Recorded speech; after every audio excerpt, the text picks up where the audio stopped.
Before Formula One became global, before social media, and before Netflix, there was one driver who made winning inevitable. His name was Michael Schumacher.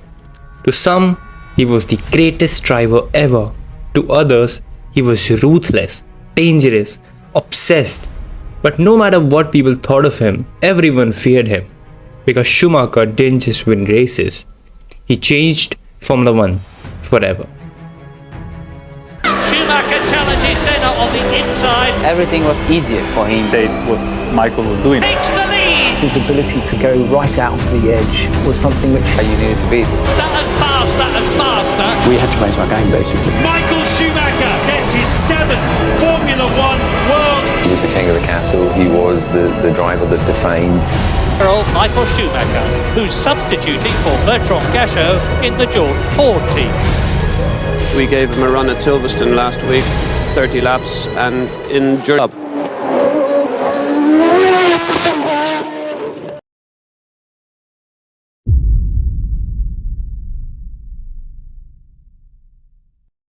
Schumacher's Formula One career began with chaos. 1991, Spa, Belgian Grand Prix. A young German driver nobody really knew about suddenly appeared for one race, and immediately people noticed something different. The speed, the confidence, the aggression. It felt unnatural. He qualified 7th in a car he had barely driven before, and one race later, Benetton signed him immediately because Formula One had just discovered something terrifying.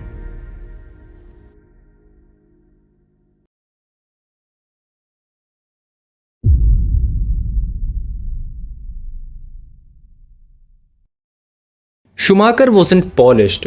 He wasn't elegant like Prost. He wasn't magical like Senna. But he was intense. Every lap looked aggressive. Every overtake felt personal. And slowly, he started winning. But then, in 1994, everything changed. Good evening. Ayrton Senna, 3 times world motor racing champion, has died after crashing during the San Marino Grand Prix. After Formula One lost its king, suddenly the new era began. Michael Schumacher became the world champion in 1994 for the first time in his career. Then he won again in 1995. And Formula One realized something uncomfortable, that all this isn't temporary.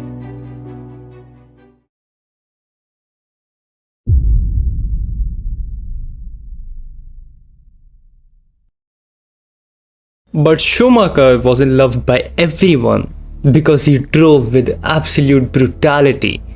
Adelaide 1994, collision with Damon Hill.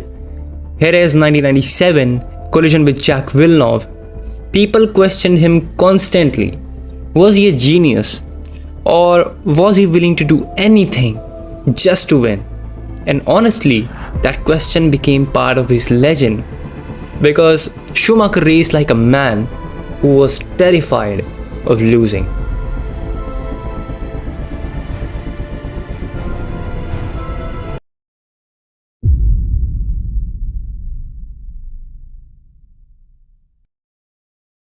Then came the move that changed Formula One forever. Ferrari. At that time, Ferrari were broken. Years of failure, chaos inside the team, championship dreams disappearing every season. But Schumacher believed he could rebuild them.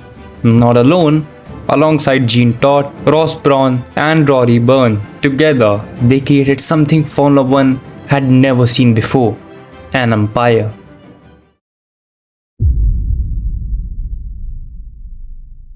But Ferrari didn't win immediately.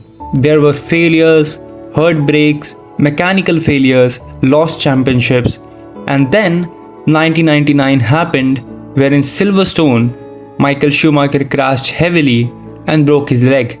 The title fight was over, and once again, Ferrari's dream collapsed. But Schumacher came back, and that's what made him terrifying, because pressure never seemed to break him. It only made him stronger.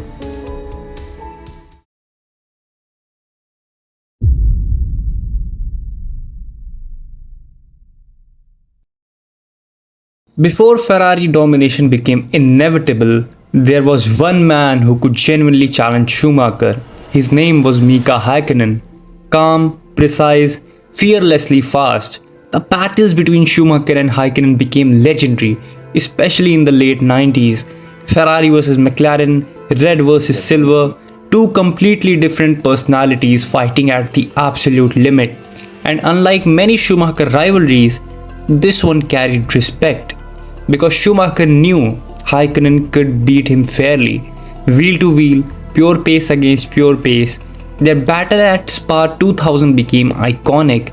Schumacher overtaking Häkkinen through traffic at over 300 km per hour. Then Häkkinen immediately fighting back. It felt less like racing and more like two masters trying to outthink each other at impossible speeds. And when Schumacher finally won Ferrari's championship in 2000, it felt meaningful because he had beaten someone truly worthy.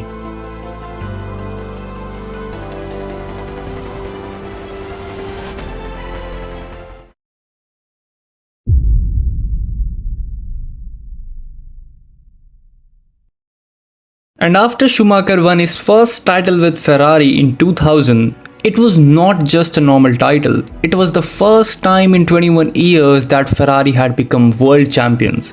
And after that, Formula 1 belonged to one person, that was Michael Schumacher. 2001, 2002, 2003, 2004. 5 championships in a row. Victory after victory, records destroyed everywhere. There were races where second place felt like victory because nobody could touch Schumacher. He wasn't just fast, he was relentless.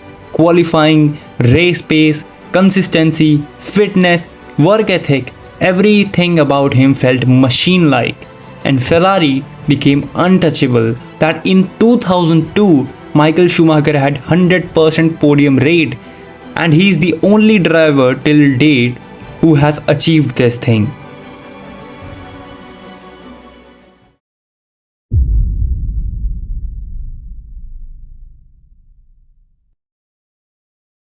Then came the next threat, a young, fearless and aggressive Fernando Alonso. By 2005, Formula 1 was changing again. Ferrari's dominance was fading and Alonso wasn't intimidated by Schumacher's legacy at all. That shocked people because for years, drivers raced Schumacher carefully. But Alonso attacked him directly, wheel to wheel, corner after corner. No fear at all. Their battle at Imola 2005 perfectly captured the changing era. Schumacher hunted Alonso relentlessly for lap after lap, but Alonso never cracked, and suddenly Formula 1 realized that the future had arrived. We believe it's for Fisichella, the current leader, and then Michael goes to the inside, tries to block the line in 130 and Alonso having none of it. In 2006, Alonso defeated Schumacher again, and at Interlagos, Schumacher's first Formula 1 career ended, not with domination, but with a younger generation taking over. And somehow that made his story even more powerful, because even the greatest empires eventually fall.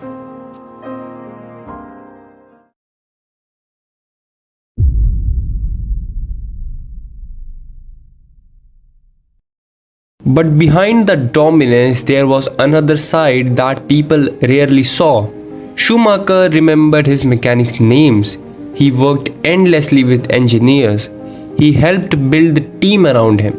And despite the ruthless image which the media had created, many drivers still respected him deeply because they understood something fans sometimes didn't.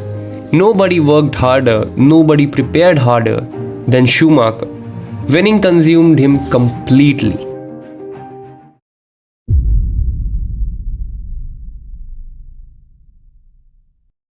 Years later, Schumacher returned with Mercedes, but Formula 1 had changed. He was older now. The car Mercedes had at that time wasn't dominant.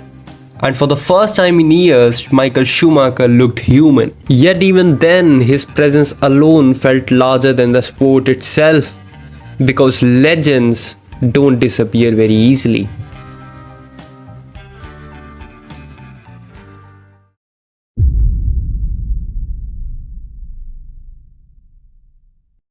Then came the skiing accident, and suddenly Formula One went quiet.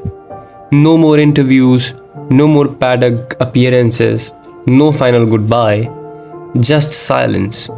And maybe that's why Schumacher's story feels unfinished, because for so many years he looked unstoppable, almost immortal, and then one day the entire world was simply left hoping, waiting, remembering.